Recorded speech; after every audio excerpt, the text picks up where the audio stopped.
aqui dando um iniciar reunião. Gente, queria deixar vocês super à vontade para levantar a mão aí, abrir o microfone, abrir a câmera, fazer um bate-papo, contar um pouquinho o que está acontecendo na empresa de cada um ou na vida pessoal de cada um, né? Porque a gente está falando aqui de imposto de renda das pessoas físicas. E a ideia principal aqui é fazer esse bate-papo. Como estava comentando, a gente já conhece bastante do que está acontecendo. Então, vou compartilhar um pouquinho de uma apresentação que a gente montou, mas eu não vou deixar ela o tempo inteiro, na tela.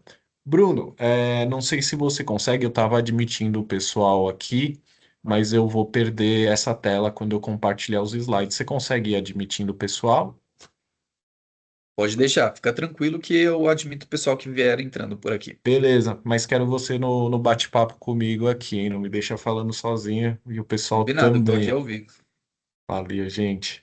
Bom, todo mundo já acompanhou, no final de novembro foi publicada finalmente a Lei Ordinária 15.270, que é resultado da conversão em lei daquele PL 1087, que andou aí por mais de 6 meses no Congresso Nacional, né? Tanto na Câmara como no Senado, bastante coisa aumentou. Gosto de lembrar que a origem desse PL é uma situação que a gente já esperava há muito tempo e acho que todo mundo achava bastante justa, que era a ideia de aumentar a isenção da faixa mais baixa do imposto de renda, né? A gente tinha 3.036 da faixa de isenção, que era um valor bastante baixo para situações atuais, desde que foi criado o novo desde que foi criada a faixa de isenção lá em 1995, ele sofreu pouquíssimas atualizações, a inflação destruiu e efetivamente quem estava sendo tributado era uma galera que não podia contribuir. Bom, e por questões é, de responsabilidade fiscal, né, da legislação fiscal do país, para que fosse diminuída a arrecadação numa ponta, precisava aumentar a outra ponta. Então, a gente lembra que a, a ideia é que se o valor fosse realmente atualizado, o valor não seria R$ 5.000. O governo não foi bonzinho, não é um baita benefício, é só uma correção pela inflação que ainda está defasada. O valor certo seria de 5.136,81 para quem corrigisse pelo IPCA e a alíquota cheia máxima acima dos 12.000, sendo que a gente já alcança bem antes disso. O projeto é cheio de dificuldades. Antes a gente tinha uma tabela progressiva e sabia ali onde ela incidia. Já com a nova regra, a gente tem uma série de fórmulas matemáticas que complicam bastante a vida das empresas, porque o RH vai trabalhar com as taxas de isenções aí e tem que calcular funcionário a funcionário. E também atrapalha a vida da pessoa que quer fazer seu próprio imposto de renda e vai ter que lidar com uma série de fórmulas matemáticas bem chatas aí. Mas enfim, isso aqui é um contexto histórico. Eu lembro que já em 2020, no governo anterior, o então ministro da Economia, o Paulo Guedes, já tentou fazer uma alteração na tributação dos dividendos, mas não funcionou muito bem, né? O projeto ficou parado e aí, com a ideia do governo atual de aumentar a faixa de isenção, tirou-se da gaveta a ideia de tributar o que acho que equivocadamente o pessoal chama de altas rendas. Mas enfim, a nova legislação traz duas formas diferentes, e acho que todo mundo já ouviu falar, né, de arrecadação. A primeira é o imposto de renda retido na fonte de forma mensal. É, toda vez que um residente receber mais de 50 mil reais por CNPJ, esse CNPJ tem que fazer a retenção de 10% sobre os dividendos pagos, né?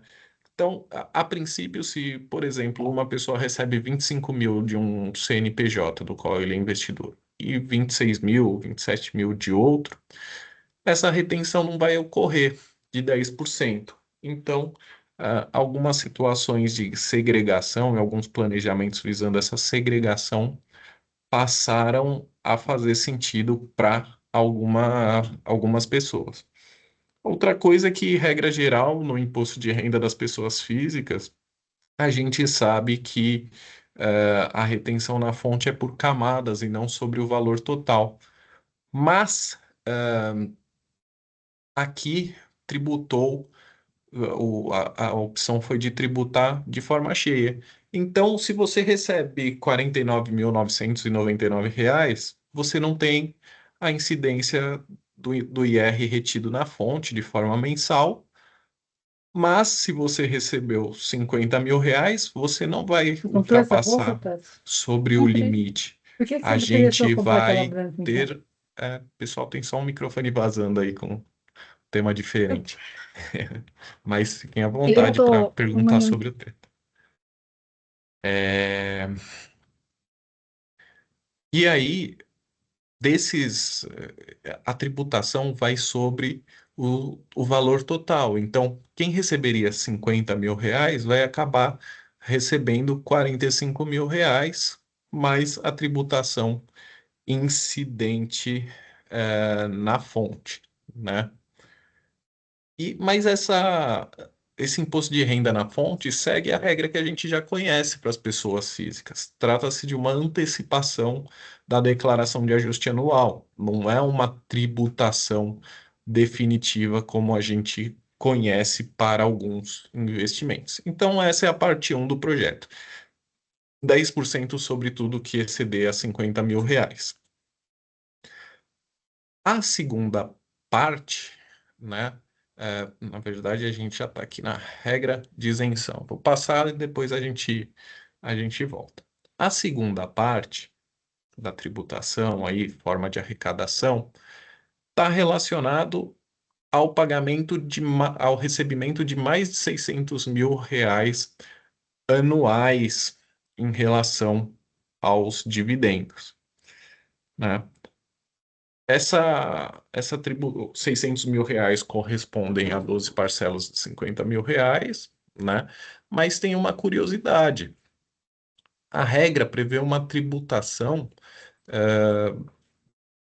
progressiva. Então, os 10% efetivamente só vão incidir para aqueles que recebem acima de 1.200.000 reais ao ano. Ou seja, o dobro dos 600 mil, ou pelo menos 100 mil reais por mês, pelo menos. Na declaração de ajuste anual, é apurado o valor efetivamente devido para essa camada. Vamos supor que a pessoa que recebeu 50 mil reais sempre de dividendos não fez outros pagamentos de imposto de renda e tem pouquíssimas deduções para fazer.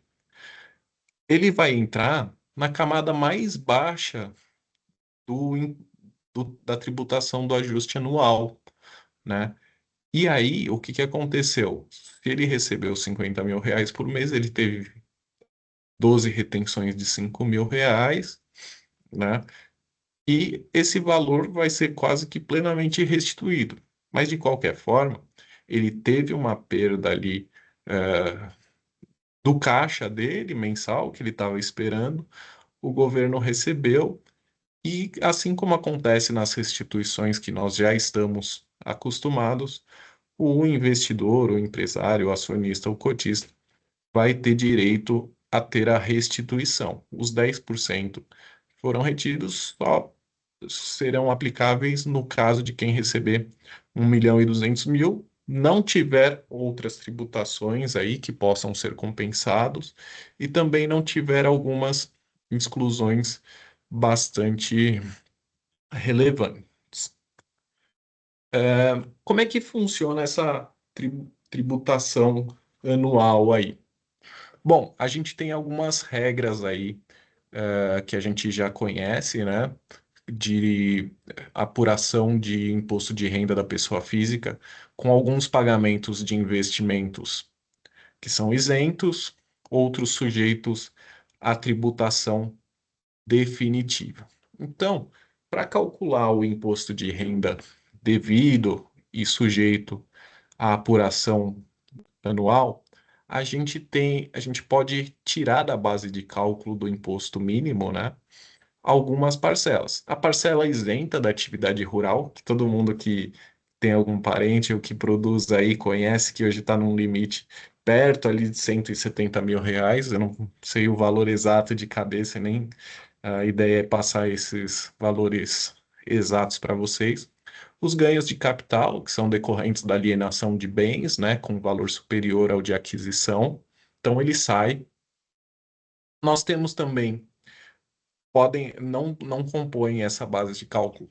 Os valores recebidos, né, os valores e os bens recebidos, em herança ou doação. Mas a lei tem uma redação muito ruim e aí já começam as discussões. Adiantamento da legítima não deve gravar. Adiantamento da legítima, para quem lembra, é aquela parte que o o dono do patrimônio é obrigado, né, a reservar para os seus herdeiros naturais, obrigatórios, né, os pais para os filhos, por exemplo, às vezes na meação, para a esposa. Porque a gente tem a outros 50% que a gente chama de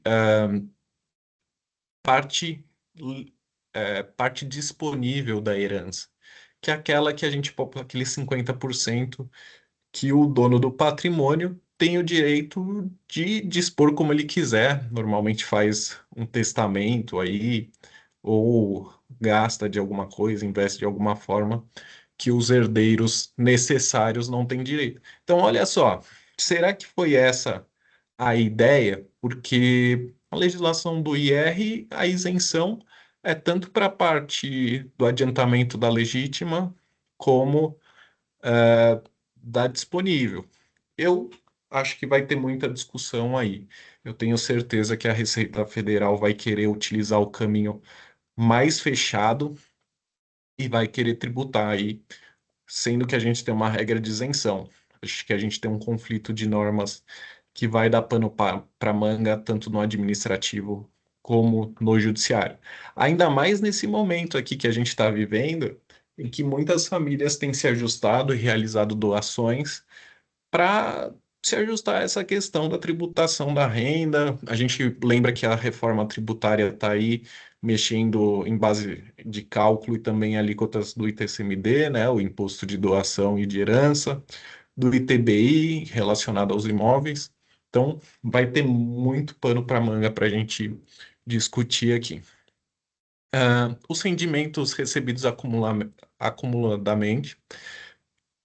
Acho que o exemplo mais fácil que eu tenho de cabeça aqui são os rendimentos decorrentes de ações da Justiça do Trabalho, em que o empregado acaba recebendo uma indenização ali quando ele deveria ter recebido adicionais aos salários ao longo de anos, mas ele acaba recebendo acumuladamente ao final e tem uma tributação muito específica do imposto de renda que é feito dentro do processo trabalhista, normalmente quando do pagamento.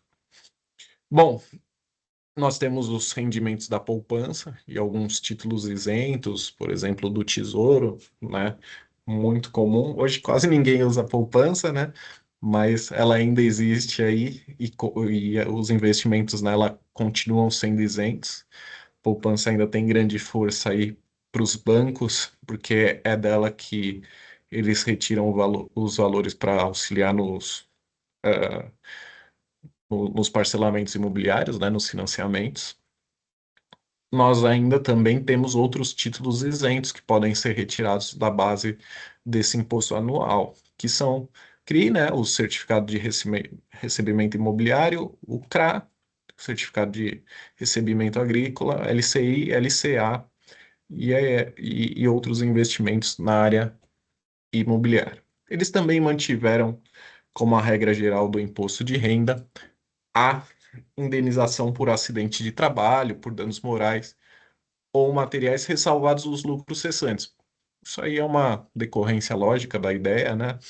O lucro seria tributável na maioria dos casos, e como ele foi pago antecipadamente ou por meio de uma indenização por lucros cessantes, ele acaba seguindo a regra do original e sendo tributado. Então, a gente tem aqui a lista de valores contribuinte, pessoa física, na declaração de ajuste anual dele, agora feita em maio, deve somar todos os rendimentos e excluir a parcela dos rendimentos a eles relativos, caso tenha, né?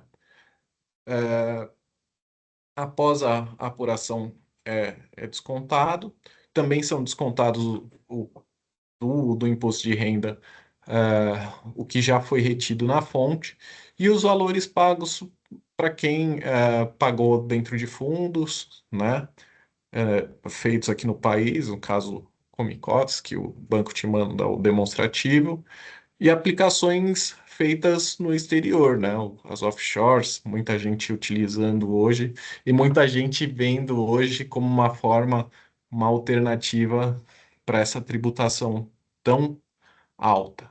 Então, a gente faz após apurar a base de cálculo, encontrar o valor devido, a gente encontra o valor a ser abatido também antes do pagamento fiscal. Bom, e aí a gente tem muitos pontos, né? O que que a lei falou aí? A gente tem um redutor, porque, e é bom até a gente explicar um pouco da história desse redutor. Se eu estiver falando demais, pessoal, por favor, me parem, porque eu gosto de contar história, eu acompanho isso. É, vivo tributação há muitos anos aí, e tenho umas histórias para contar, né? De origem de legislação. A gente lembra que o Brasil adotava como teoria aí a não tributação dos dividendos, por entender que eles já eram excessivamente tributados no resultado da empresa, que regra geral é de 34% para as empresas não financeiras, ali no lucro real, né? E a ideia foi que não se tributasse nada na pessoa física. Essa ideia foi feita lá em 95, passou a valer em 96. A gente tem umas alíquotas bastante altas de IRCS. Normalmente, os países lá fora, principalmente os membros da OCDE, possuem alíquota, possuem tributação de dividendos. É verdade. O Brasil, quando começa a tributar dividendos, talvez se equipare a outros países lá fora. Mas a questão é que aqui a gente paga 34 na pessoa jurídica, regra geral, e lá fora a gente tem uma média de 20, 21, mais 10 ou 15%, chegando a 30% em regra lá fora. E aqui no Brasil a gente tem 34 de saída e agora mais 10% chegando a 44. Então a gente passa a ter uma carga tributária bastante elevada.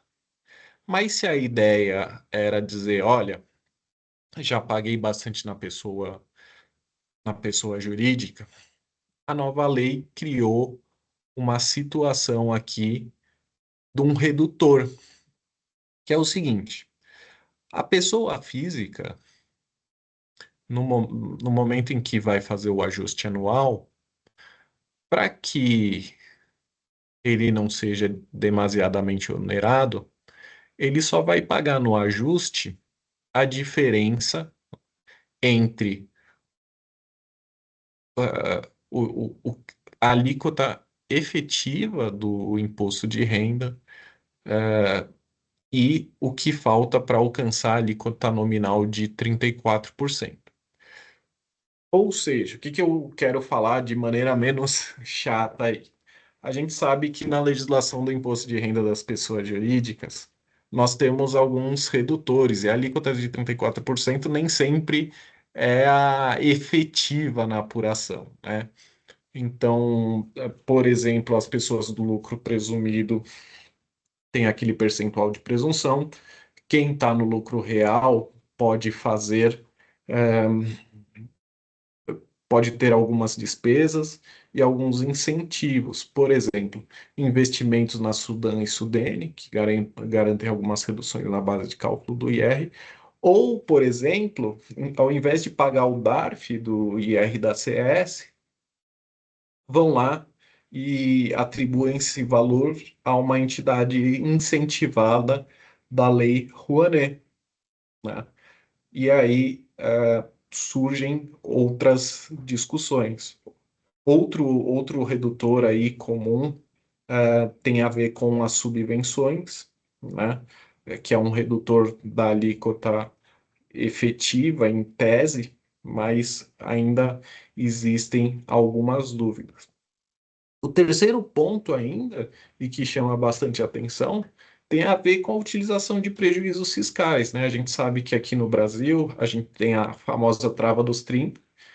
Então, a pessoa jurídica tributada no lucro real, se tiver prejuízo acumulado de outros períodos, pode compensar no período em que tem imposto a pagar até 30% do valor devido.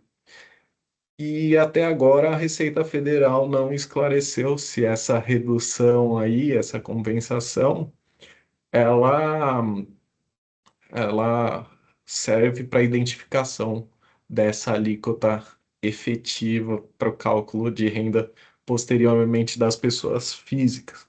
Bom, a gente vê que a gente já tem algumas discussões, muitas lacunas aqui do imposto de renda tanto da pessoa física e da pessoa jurídica. E a gente tem alguns complicadores para apuração disso, né? Um exemplo que eu gosto de dar é que é muito fácil para o empresário local ali, que é cotista da sua empresa, chegar no seu contador diretamente e obter o resultado contábil para fazer a apuração da alíquota efetiva para completar na sua declaração de ajuste anual. Mas e em grandes empresas que têm muitos acionistas, principalmente as cotadas em bolsa? Como é que isso vai funcionar?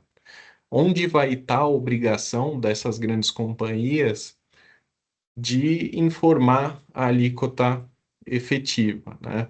Tudo isso são questões que devem ainda ser resolvidas no meio do caminho. É, eu vou dar um pause aqui, na verdade. É, a gente falou bastante, falou de algumas questões chatas, e aí eu vou voltar num slide aqui que eu tinha parado, que o Bruno vai aprofundar daqui a pouco, que é o seguinte: a lei começou, foi publicada agora, no final de novembro, né? Já válido para os resultados a partir de 2026, mas ela se preocupou com alguma situação, ela se preocupou, mas talvez não tenha resolvido o problema, que é a questão dos lucros acumulados que estão nos balanços das empresas e que tem sido a maior parte das discussões que a gente tem enfrentado aqui no escritório, que é de criar algum tipo de planejamento e planejamento não só tributário, mas financeiro, para pagamento, porque a lei fala que os dividendos pagos a partir de janeiro de 2026 vão passar a ser tributados tanto pelos 10% mensal, acima de R$ 50.000, como no ajuste anual. Mas espera lá, e o princípio da anterioridade? E a vedação à retroação da norma? Os lucros já foram apurados, né? Seria totalmente ilegal e inconstitucional que essa nova regra existisse para lucros já acumulados, quando a regra do jogo não estava valendo e esses lucros foram apurados de forma diferente. Então, a lei previu uma regra de isenção a 31 de 12 de 2025. Qual é a situação? A lei previu que você precisasse deliberar em menos de um mês sobre a distribuição desses lucros, sendo que, para não apertar muito o caixa da empresa, essa distribuição pode ser feita com isenção em 3 anos, 26, 27 e 28, mas você precisa aprovar por meio de uma assembleia aí dos cotistas, dos acionistas, as datas exatas em que vão ser pagos e também os valores exatos. Tem mais discussão aí. A gente sabe que é uma regra de isenção, ela tem que ser interpretada de forma super literal para fins tributários. E aí, daqui a pouco, eu vou bater papo com o Bruno sobre as ciladas que tem nesse ponto aí. Só já puxando um pouquinho do que o Bruno vai falar, a legislação societária fala que a, os pagamentos dos dividendos devem ser realizados em 60 dias após a aprovação e os resultados só podem ser apurados depois do encerramento do exercício, depois de 31 do 12. Como é que eu faço em poucos segundos a apuração do lucro total, registro na junta a ata e alinho com todos os conselheiros datas e valores para esse pagamento? Fica aí a história, né? Fica aí a pergunta que não quer calar. Gente, como é que tá aí? Eu tô falando um montão aí. Se vocês tiverem alguma dúvida, por favor, me avisem. Sem perguntas por enquanto, tô falando muito, tô falando pouco, tô repetindo coisa demais aqui que vocês já conhecem. A minha ideia é provocar, como vocês viram, com os pontos aí mais chatos e mais passíveis de discussão. Bruno, vou te entregar o pessoal aí. Acho que falei mais de meia hora aí. E se você coloca a sua apresentação, você quer que eu passo aqui? Eu posso colocar aqui sem problemas. Só se Beleza. eventualmente entrar alguém, peço só acompanhar para você permitir nossos convidados entrarem. E, bom, pessoal, eu sou o Bruno, sou advogado especialista em direito societário, contratos aqui do RAIS, para quem não me conhece ainda. E, bom, estou aqui para complementar também todo esse conteúdo. Espero que vocês tenham aproveitado aí essa apresentação completa e detalhada que o Caio trouxe para vocês. De qualquer forma, quero deixar claro que a qualquer momento, se tiverem alguma dúvida, alguma observação, se quiserem compartilhar alguma experiência, fiquem à vontade de abrir o microfone, conversar conosco. Se preferirem, após a finalização das apresentações, ou eventualmente incluir alguma observação aqui no nosso chat, fiquem à vontade, tá, pessoal? Aqui a gente está também num grupo aí bastante dinâmico, então acho que vale a pena a gente enriquecer eventualmente essas discussões aqui, tá? É, como muito bem o Caio acabou de trazer para nós tivemos algumas mudanças bastante drásticas aí, e então eu queria trazer para vocês algumas observações em relação aos pontos societários que nós temos aí que abordar e que são muito relevantes agora num quadro de oportunidade, tá bom, pessoal? Então, eu queria primeiro falar que essa janela de oportunidade agora é crucial para que a gente consiga separar todos os dividendos que já que possam ser distribuídos, tá? E eu vou falar para vocês ainda mais para frente, até então, a data que eles poderão ser distribuídos, e eventuais lucros que estavam já na reserva de lucros das sociedades, tá bom? Então, é muito importante entender que essa nova legislação ela aplicou um marco para quando os dividendos passarão a ser tributados, ou seja, agora no início de 2026. Então, a partir até 31 de dezembro de 2025, os dividendos estarão isentos. mas ainda é importante nós nos atentarmos para algumas regras e alguns procedimentos para que consigamos aproveitar essa isenção até o final de 2025, tá? Uh, Isso se aplica principalmente agora para os dividendos intermediários intercalares. Como o Caio bem disse, seria impossível agora fechar o ano de dezembro antes de encerramento, antes de encerrar o ano fiscal, antes de 31 de dezembro, efetivamente, nós conseguimos apurar todas as contas do exercício fiscal, aprovar essas contas e, eventualmente, para quem faz essas auditorias também, conseguir finalizar um processo de auditoria e termos essas contas aprovadas, de todo o exercício fiscal de 2025 até 31 de dezembro. Até porque, em tese, para as empresas que têm o exercício fiscal até dia 31, a empresa estará operando até então. Tá? Eu vou Bruno, mencionar, posso te fazer uma fique à pergunta? vontade. É porque eu sou antigo, eu lembro dos dividendos intercalares, mas não é muito comum a gente ouvir falar hoje em dia. Você consegue só dar uma explicação bem tranquila, bem rápida assim do que são os intermediários intercalares? Claro, eu vou trazer aqui para vocês em mais detalhes, tá? De qualquer forma, aqui pincelando para vocês.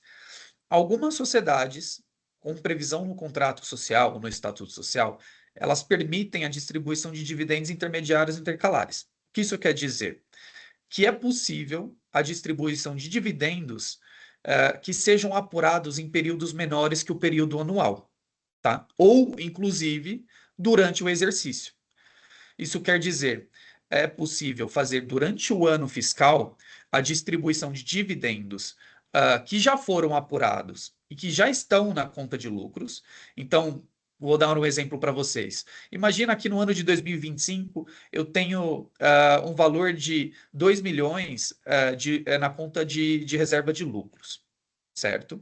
Eu posso juntar aos meus sócios ou acionistas e deliberarmos a distribuição desse valor que está na reserva de lucros. Nesse mesmo ano fiscal de 2025, mesmo que esses lucros já tivessem sido apurados lá atrás. Isso é possível também durante o exercício fiscal ser levantado um balanço especial, tá? Então, por exemplo, digamos que eu quero fazer a apuração agora em 2025 dos lucros que a sociedade auferiu entre julho e setembro, por exemplo. Tá? Então, nós podemos fazer um levantamento de um balanço especial desse período. Os sócios vão fazer essa análise, os acionistas vão fazer essa análise desse balanço, e eles podem deliberar a distribuição de lucros, desses lucros, para os sócios em relação a esse período específico. Tá? Eu vou especificar para vocês mais à frente como que a gente pode fazer isso, quais são os requisitos para isso, tá? Mas eu não sei se ficou claro, Caio, Ficou ótimo, não? deu para entender, né? Não, tá ótimo. Então, em Valeu. resumo, tá? Os dividendos intermediários e intercalares são a distribuição de dividendos durante o exercício fiscal, seja de lucros já apurados anteriormente em relação a exercícios anteriores que estão na conta de reserva, ou de lucros que foram auferidos durante um período específico dentro do mesmo período dentro do mesmo período fiscal, tá? Dentro do mesmo ano fiscal. Bom, então, retomando aqui a linha de raciocínio, acabei de mencionar para vocês aí que a gente tem essa janela de oportunidade para deliberação em relação à distribuição desculpe, de dividendos até agora em 31 de dezembro, tá? Isso podendo ser aplicado para os dividendos intermediários intercalares, ou seja, os dividendos, valores de lucros que já estavam na conta de reserva, ou de valores de lucros que foram auferidos durante o ano fiscal a um período a ser determinado pelos sócios ou acionistas, tá bom? Para muitos casos, para que vocês entendam, não é possível, como eu mencionei há pouco, a gente conseguir fazer a apuração do ano fiscal completo até 31 de dezembro de 2025. A legislação societária permite que a apuração e aprovação de todas as contas do ano fiscal, ela possa ocorrer até 4 meses após o término do ano fiscal, tá? Isso quer dizer o quê?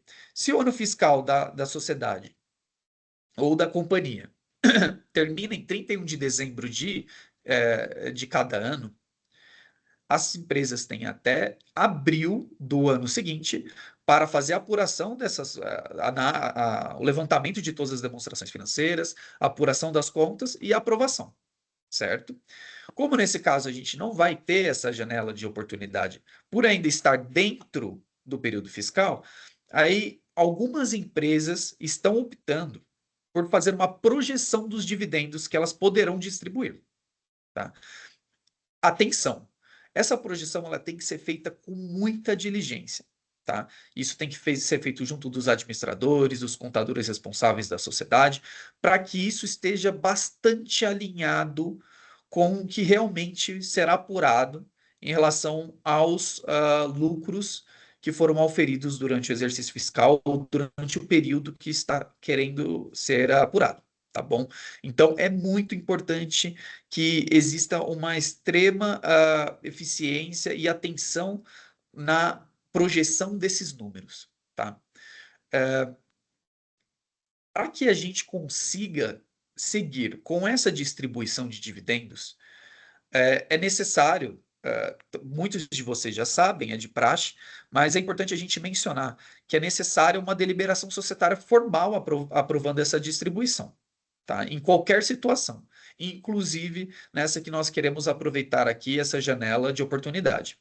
Então, é necessário, para sociedades limitadas, que seja realizada uma reunião dos sócios, ou, em caso das sociedades anônimas, seja realizada uma assembleia geral, onde serão discutidas pelos sócios ou acionistas as contas da sociedade em relação ao período que quer ser apurado, podendo ser o período de janeiro a dezembro, por exemplo, ou um período semestral, ou um período menor, se permitido no contrato social ou no estatuto social, para que seja feita essa deliberação.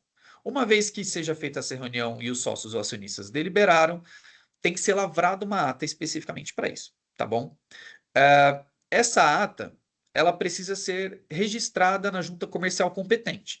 O que isso quer dizer? Se for a empresa tiver uma sede no estado de São Paulo, ela vai ser registrada pela junta comercial do estado de São Paulo.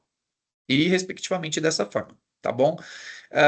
Nós precisamos, no entanto, de uma forma bastante explícita e detalhada, determinar na ata o valor que vai ser distribuído e o cronograma de pagamento.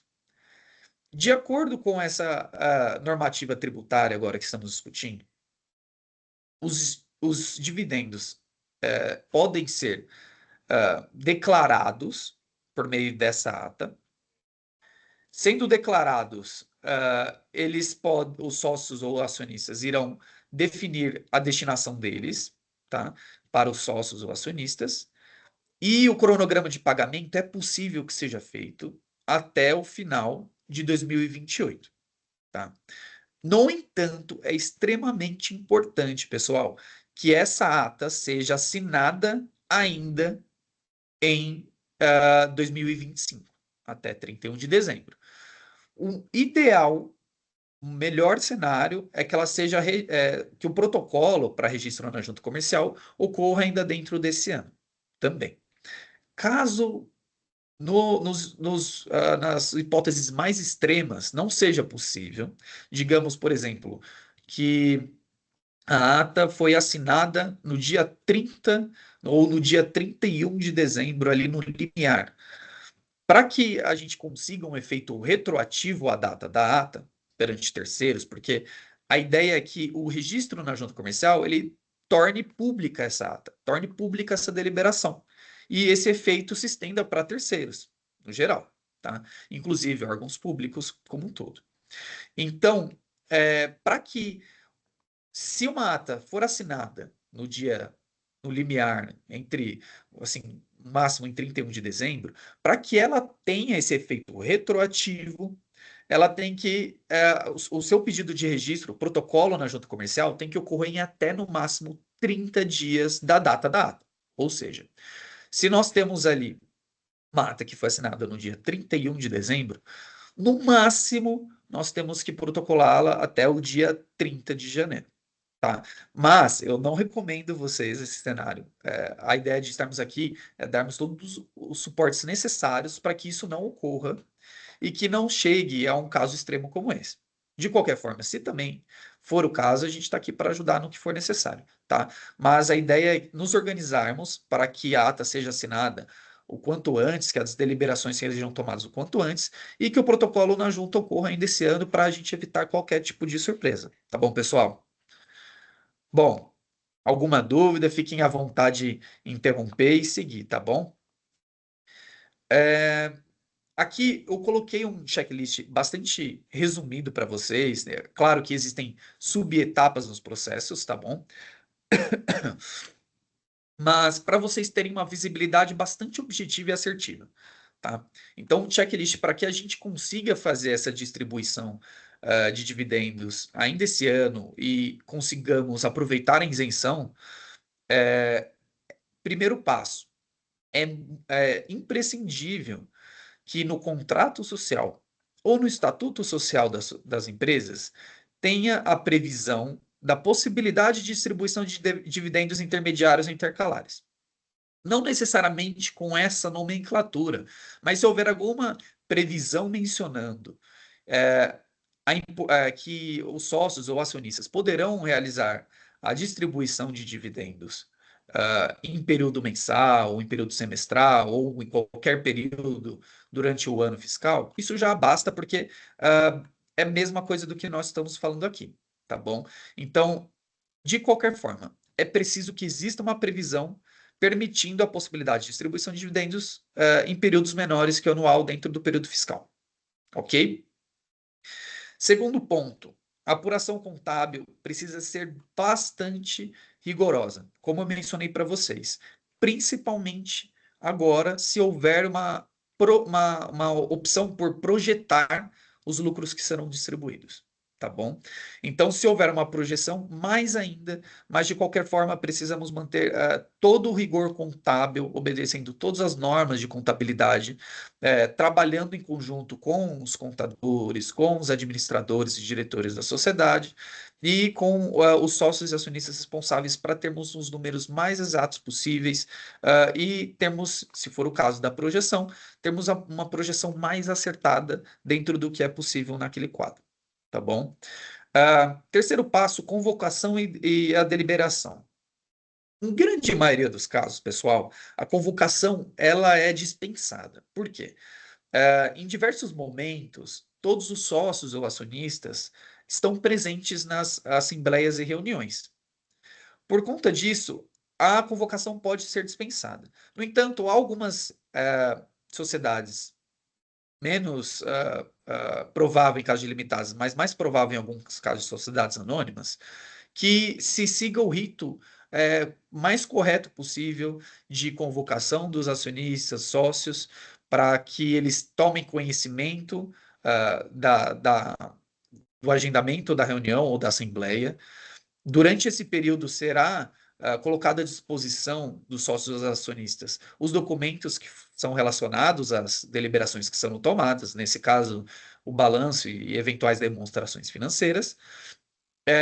E aí, havendo essa antecedência de convocação, ocorrerá a reunião, conforme os quórums que estão determinados no estatuto, no contrato social. Pessoal, se as empresas relacionadas têm o rito, determinam esse rito de convocação, isso é seguido sempre, é muito importante a gente considerar esses prazos, tá bom? Então, por exemplo, se uma convocação ocorrer com um prazo de 5 dias de antecedência da reunião, a gente precisa ter isso em mente para que a reunião ocorra ainda dentro de 2025, tá? Então, eu preciso de uma convocação de 5 dias prévios ou 8 dias prévios. A gente precisa ter muito noção que essa data tem que estar de acordo com os nossos objetivos aqui de deliberação para distribuição dos dividendos dentro de 2025, tá bom? Então, o máximo de antecedência possível aqui é o ideal, tá? E a formalização da ata. Então, após realizada a reunião, ou se ela foi só discutida por escrito, precisa ser lavrada uma ata formalizando tudo que foi discutido entre os sócios ou acionistas, na reunião ou na assembleia, e isso a ata seja assinada por todos os presentes, e aí nós vamos nos atentar que nessa ata vai conter a deliberação de distribuição dos dividendos, o valor que será distribuído, e o prazo que até o prazo final até onde poderão ser pagos esses dividendos. Que, reiterando aqui, pessoal, essa nova lei permite que a deliberação ocorra em 2025 para aproveitar a isenção, mas o pagamento poderá ocorrer até o final de 2028, tá bom? Existe aqui, já mudando um pouco o assunto em relação à própria distribuição de lucros, mais uma extensão possível dela, que seria o aumento do capital social, ou seja, a capitalização desses lucros para que eles reflitam no aumento do capital social, tá? Nós analisamos aqui de forma bastante minuciosa. Então, a partir do momento que ocorre uma distribuição de lucros, os sócios podem optar os acionistas podem optar por reinvestir esse valor na sociedade mediante o aumento do capital social. Notem que é uma operação de duas etapas, tá? Os sócios podem eventualmente fazer uma deliberação em um ato só. Ocorra uma reunião, uma assembleia, onde os sócios acionistas vão lá e falam: olha, esse ano nós apuramos o valor X de lucros e queremos aumentar o capital social, e cada sócio, eventualmente, vai lá e aumenta conforme a proporção nas cotas ou não. Isso vai depender das regras do contrato social ou estatuto das sociedades, tá bom? Agora, vejam que é uma etapa, é uma operação em duas etapas. Primeiro, a distribuição de lucro para os sócios. Então, aqueles lucros são distribuídos a título de dividendos.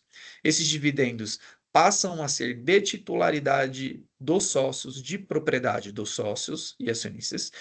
E aí os sócios ou acionistas reinvestem na sociedade com a emissão de novas cotas ou ações, e aí aumenta seu capital social, tá? Por existir essa operação de distribuição de dividendos, a capitalização em si, ela não vai incidir a tributação, mas a distribuição de dividendos vai. Caio, se quiser trazer alguma consideração também, fica à vontade, pode me interromper, tá bom? Não, É, tá certo. Como você colocou, a capitalização normalmente envolve a necessidade de apuração dos lucros, e a Receita Federal, em alguns momentos, se pronunciou no sentido de que seria necessário o sócio receber como dividendos e depois fazer o aporte para capitalização, para o reinvestimento disso. Então a gente pode ter uma barreira de tributação aí para os momentos futuros. Antes isso não acontecia porque era isento e o investidor acabava nem se envolvendo. Mas é isso aí. Brigadão, Bruno. imagina, que isso. Bom, dando continuidade aqui, fazendo um apanhado de tudo que a gente já conversou até agora, pessoal, isso impacta, toda essa tributação de dividendos impacta de forma muito grande em toda a estrutura societária das sociedades, tá? Não só na sociedade em si, como inclusive nos grupos econômicos. Então, a estrutura societária em si, a forma como os dividendos são distribuídos para uma cadeia acima, tudo isso vai ser impactado. Tá? Então, um ponto que eu gostaria de colocar e detalhar aqui para vocês seria a necessidade eventual de revisar e talvez flexibilizar algumas cláusulas de payout obrigatório. Ou seja, se em alguns casos, contratos sociais ou estatutos sociais, principalmente os acordos de sócios ou de acionistas, prevêem que as sociedades precisam fazer um pagamento com uma certa, em certo ciclo temporal, obrigatório dentro desse ciclo temporal.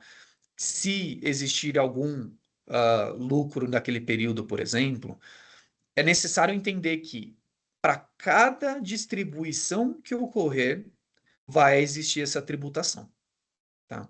Então, isso precisa também entrar no planejamento financeiro das sociedades, porque a partir do momento que existe um payout obrigatório, como exemplo, trimestral, a cada trimestre que existir um oferimento de lucros e existir uma distribuição nesse trimestre, vai existir essa tributação.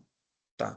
Então, em alguns casos onde existe uma obrigação nesse sentido, nós aqui, como todos, sugerimos que seja muito importante a revisão e eventualmente flexibilização dessas cláusulas, tá bom?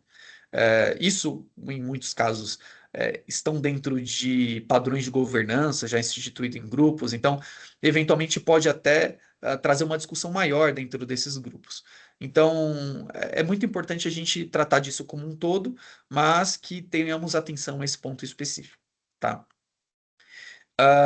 E também, como eu acabei de mencionar, a gente precisa analisar cada caso com muito detalhe e com muito afinco, porque cada caso é muito específico.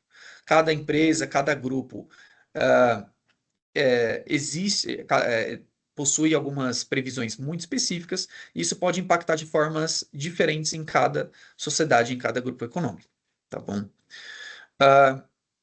Eu queria trazer aqui para vocês que existe uma certa discrepância, uma certa incompatibilidade em relação aos prazos societários e o prazo fiscal aqui que essa nova norma traz para nós, tá?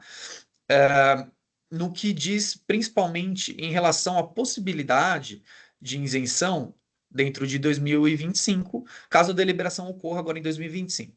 No entanto, como eu mencionei para vocês, é impossível ainda dentro de 2025 fechar as contas do ano como um todo, fazer essa apuração, fazer o levantamento de todas as demonstrações financeiras, os sócios e acionistas aprovarem. E aí essa contradição se dá nesse sentido, de que a possibilidade de fazer essa aprovação de contas se estende até o quarto mês seguinte ao exercício social, que para a grande maioria das empresas é abril do ano seguinte. Tá? Então a gente já vê essa discrepância aí. Em alguns casos, existe aí, nós temos a limitação em relação aos dividendos intercalares e intermediários.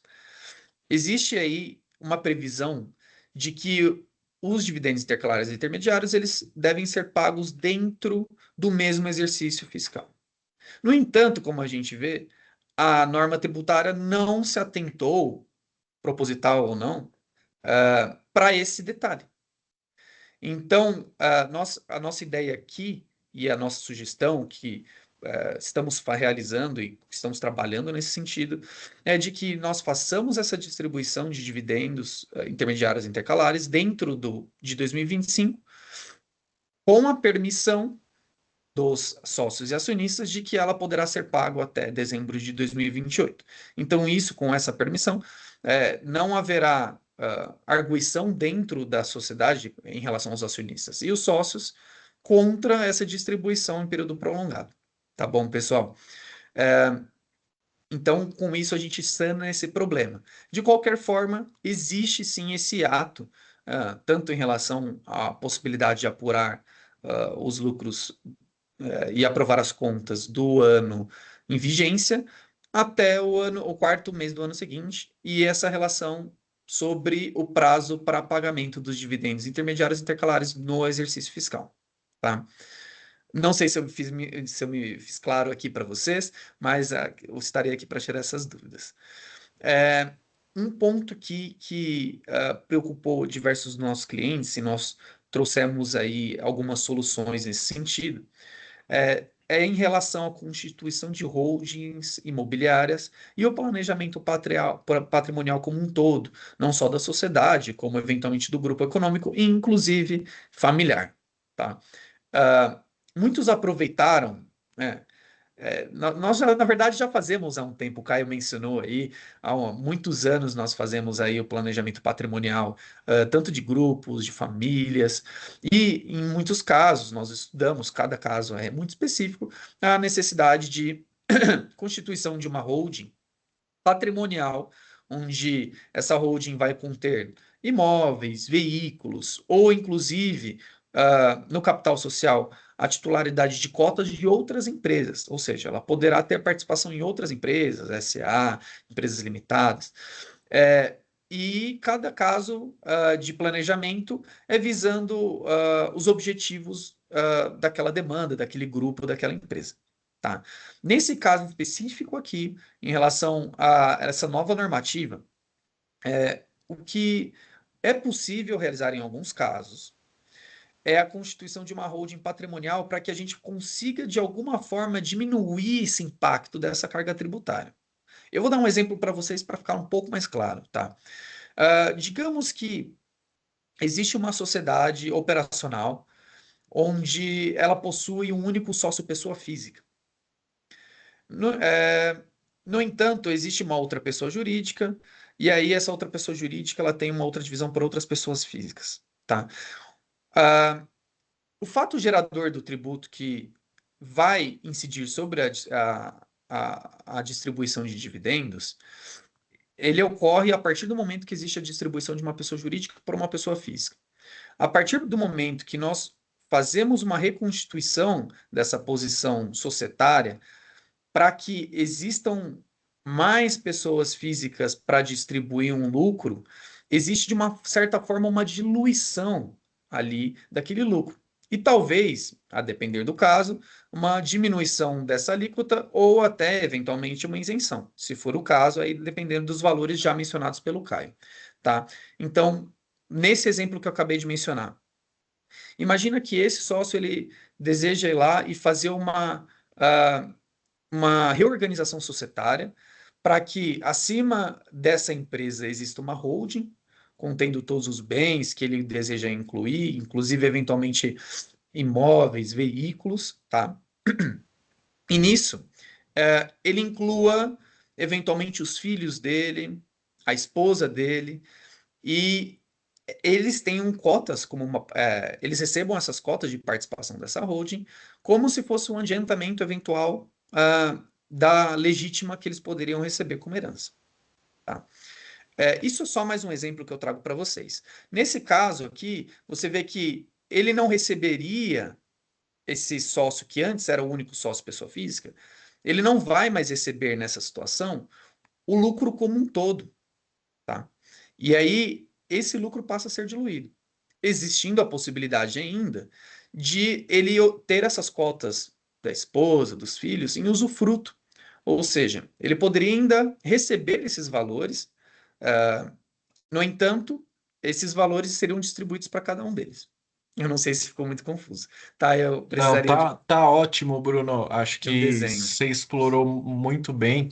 Acho que a holding patrimonial, a holding imobiliária e outros instrumentos de pessoas jurídicas tem sido um dos maiores pontos. Eu não gosto, a gente aqui não gosta de tratar ele como a única fonte. Acho que o pessoal tem se deparado muito com o oferecimento desse tipo de estratégia, mas é uma estratégia que a gente sempre precisa tomar cuidado, né, Bruno?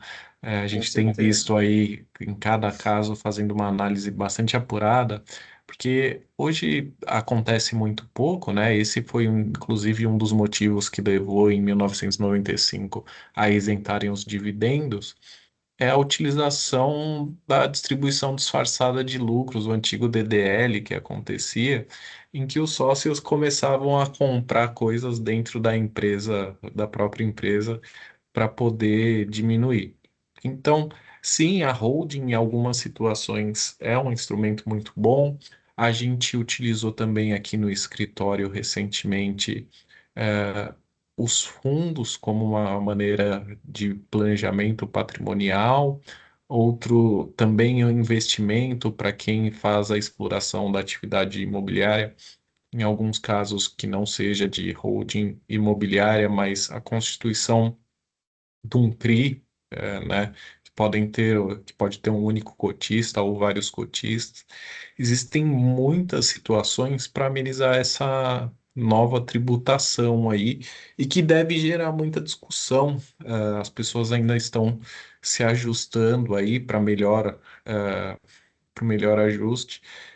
Constituir holding é uma questão que deve ser tomada com muito cuidado, porque muita gente está fazendo ao mesmo tempo, e tem que ser aplicável, né? A holding não pode ser uma ferramenta, simplesmente de gerir o dia a dia das famílias, né? Ela tem que ter um propósito negocial, empresarial, e a gente tem que estar atento para isso. Acho que a gente tem algumas outras questões aqui. É importante, você repisou várias vezes aqui sobre esse prazo, né? Sobre a necessidade, o descompasso entre a legislação nova tributária e a 15.270 com a lei das SAs e o Código Civil. Mas a gente, como eu comentei, é possível que a gente tenha novidade esse ano ainda, porque existe um projeto de lei que talvez altere essas datas. A gente está fazendo a correria e faz muito bem quem se antecipa, né? Cautela nunca é demais para resolver essa questão. Assim que a gente tiver uma notícia sobre o andamento desse projeto, né? Um andamento efetivo, a gente volta a noticiar para vocês. Oi, Kelly, pode fazer sua pergunta aqui.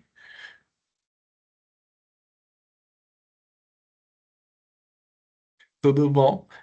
Não tô te ouvindo. Deixa eu ver aqui.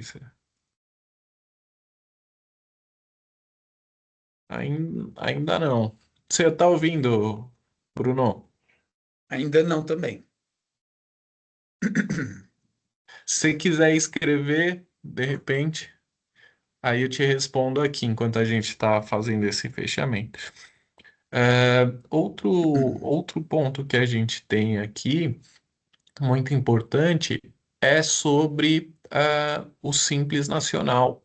O Simples Nacional tem previsão específica de isenção dos dividendos para os sócios da empresa, aprovado em lei complementar, a Lei 123 de 2006, né, o artigo 14.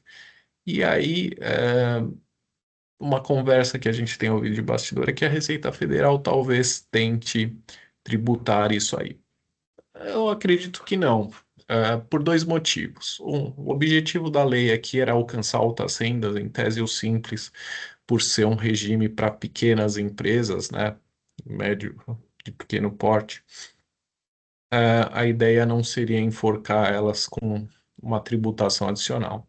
Outro ponto, ela não fez nenhuma referência ao Simples Nacional, na verdade, ela fez referência à Lei de 95, que trata, do lucro real, do lucro presumido e, no caso de exceção, do arbitramento. Então, se quisesse ser, ainda assim, existiria a necessidade de uma edição de lei complementar para alterar a lei do Simples. A gente tem esses pontos aqui. Enfim, a Kelly conseguiu colocar uma pergunta aqui. Vocês vão abordar sobre distribuição para residentes no exterior, alterando aqui. A dúvida para os residentes no exterior se aplica a isenção prevista no parágrafo 5º. Eu até acabei passando um pouco rápido, né, Kelly, na parte introdutória, porque existe a questão da retenção para o residente no exterior, o residente no Brasil, a faixa é de 50 mil, para o exterior é para qualquer valor que seja remetido, né? Não tem essa trava. A questão fica por conta do ajuste anual, quando a empresa acaba fazendo a distribuição, pode ser que, como a gente colocou lá no começo, no ajuste anual tem imposto a restituir. A grande curiosidade de todo mundo é como vai ser feita essa restituição. A gente espera que um representante possa apresentar esse processo na Receita Federal para fazer a restituição. Inclusive, tem a questão relacionada ao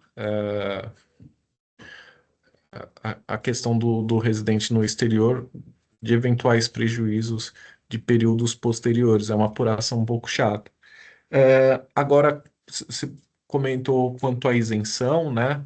É, a isenção para 2025 também é aplicável para os residentes no exterior, tá?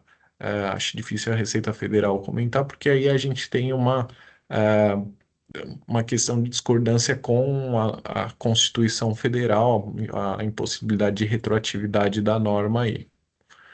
Tá bom? Sim, é aplicável a regra de isenção que a gente comentou aí, que o Bruno tratou bastante do tema societário. É isso, gente. Temos mais perguntas aí? Acho que a gente extrapolou até nosso tempo aqui. Fiquem à vontade de mandar para a gente por e-mail, falar um pouquinho aqui, e espero ver vocês em breve. Tem muita discussão, muita coisa vai parar em processo administrativo, muita coisa em processo judicial aí, e dúvidas vão surgir ao longo do caminho. A gente está tentando fechar esse ano bem e tranquilo, tá bom? Bom, ninguém mais levantou a mão, agradeço a participação de todos aí. Um ótimo Natal, um ótimo Ano Novo. Espero que a gente se fale antes disso, para ajeitar essas questões. Tenhamos boas notícias de projetos de lei que venham ajustar os pontos de lacuna. Só para fechar, tenham de notícia de bastidor que a Receita Federal ainda deve publicar este ano uma instrução normativa para apresentar alguns entendimentos acerca, da interpretação da lei aqui, mas esperamos, tá bom? Valeu, gente. Bruno, Pessoal, muito obrigado pelo tempo de vocês. Como o Caio mencionou aqui, estamos à disposição, tudo que vocês precisarem, estamos aqui para ajudá-los. um abraço, gente. Até mais. Tchau, tchau, pessoal.